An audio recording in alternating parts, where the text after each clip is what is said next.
রাস্তার মানুষ মনে করতেছে আমি বাচ্চা চুরি করছি, যার কারণে এমন ভাবে তাকাচ্ছে আর আমার বাচ্চাও এমন কান্নাকাটি শুরু করছে, কি বলবো। আল্লাহ আজকে আমার মান সম্মানছে। এদিকে আমি সকাল সকাল ঘুম থেকে উঠে একটা সুন্দর আমার ঈদের ড্রেসটা বের করে নিলাম। আমার ঈদের ড্রেসটা আমি যেগুলা না আমার ড্রেস যেগুলা পরা হয়েছে, আমার ঈদের মেন ড্রেসটা আমার পরা হয় নাই, কারণ এখানে প্রচন্ড পরিমাণে গরম, কি বলবো। আর ড্রেস পরা পসিবলই হচ্ছে না। তো এদিকে দেখো আমাকে একদম ভিখারির মতো লাগতেছে। এই তো দেখো, this is the final look. কোথায় রহিমার থেকে এখন পরিমণি হয়ে গেছি। যাই হোক, একটা ফান করলাম। আমি যেমন আছি তেমনই আমি সুন্দর, কারণ কেননা আল্লাহ সৃষ্টি আমি মনে করি সবকিছুই সুন্দর। আল্লাহ আমাকে যেমনই বানিয়েছে আমি তাতেই আলহামদুলিল্লাহ অনেক সন্তুষ্ট। এতে আমার কোনো যে অভিযোগ নেই, কোনো অভিমানও নেই। আলহামদুলিল্লাহ আলহামদুলিল্লাহ।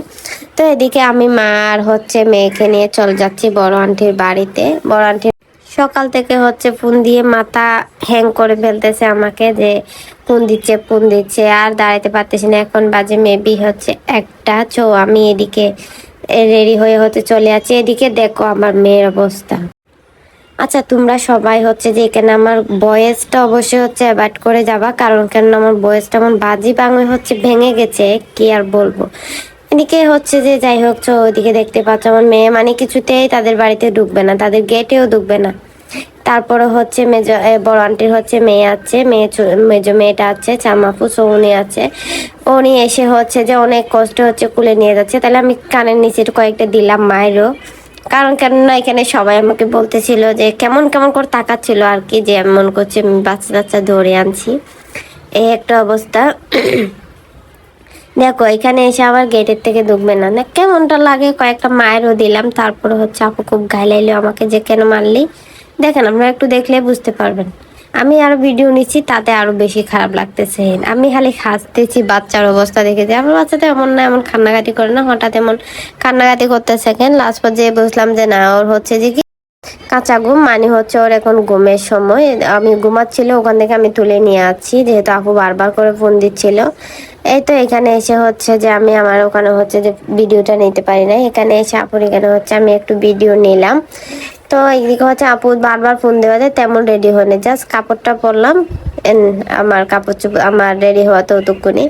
এদিকে দেখো হারামির বাচ্চা কত পরিমাণ শান্ত হয়ে গেছে। এখনো খেলনা নিতে পারলো, মোবাইল নিতে পারলো, যাক আলহামদুলিল্লাহ, এখন সুস্থ। তো এসে আগে যে আম্মু বলছিল খিদা লাগছে, তো এসে আপু আগে খাবার দিল, এগুলা খাইলো।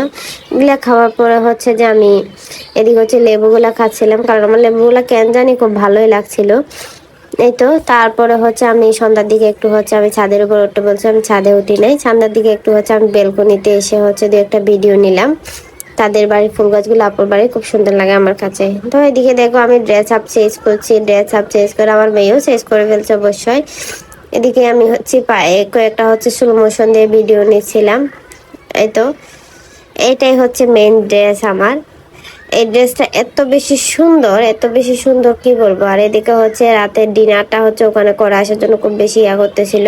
তারপরে আমি কি বলবো, আর আমি যেই বারটা আমি নিলাম সেই বারটাও আমি শেষ করে আসতে পারলাম না। আপুরাও গালাচ্ছে, আম্মুও গালাচ্ছে, যে তুই এভাবে করলে কেমন করে বাঁচবি, এত না খাওয়া দাওয়া করলে। দেখতেই পাচ্ছ আমি যেই বারটা নিলাম না, ওই বারটাও শেষ করতে পারলাম না। তো এদিকে গালি তালি শুনে মানুষের বাড়িতে গিয়ে এদিকে আমরা চলে আসতেছি।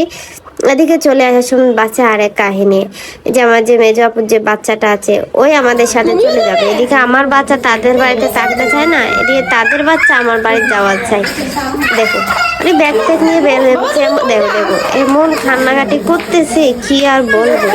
লাস্টে যে বলে আসলাম যে আপু তুমি কালকে আমার বাড়িতে যাইও, কিন্তু আপুরা আসতে পারে না কোনো একটা কারণে। তো এই তো আজকের ভিডিও এ পর্যন্ত। সবাই ভালো থাকবা, সুস্থ থাকবা। আল্লাহ হাফেজ, টাটা। এন্ড আমার চ্যানেলটি সাবস্ক্রাইব করবা। ইউটিউব থেকে দেখলে ইউটিউব চ্যানেল